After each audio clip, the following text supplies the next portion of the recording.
నిమిషాలు. దేశం గాఢ నిద్రలో మునిగిన వేళ ఒక శిశువు ఏడుపు దేశపు గుండెను తట్టి లేపింది. అది ఓ ఏడుపు కాదు, భారతమాత పిలుపు. అది ప్రకృతి హెచ్చరిక.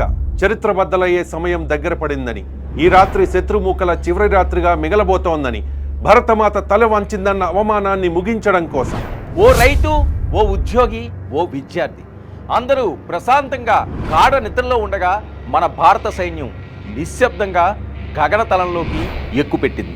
గగనాన్ని చీల్చిన ఆ శబ్దం శత్రువుల గుండెల్లో భయాన్ని నిద్రలేపింది.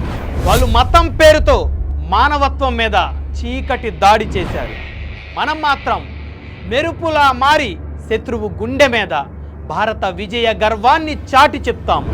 గుర్తుంచుకోండి, గర్జించే గర్జనలకే కాదు, గొంతెత్తని మౌనానికి కూడా శత్రువులు విలవిల్లాడతారు అని భారత్ నిరూపించింది. పుల్వామాలో పారిన రక్తం ఇప్పుడు ప్రతి భారతీయుడి నితుటి సింధూరంగా మారింది. జై హింద్.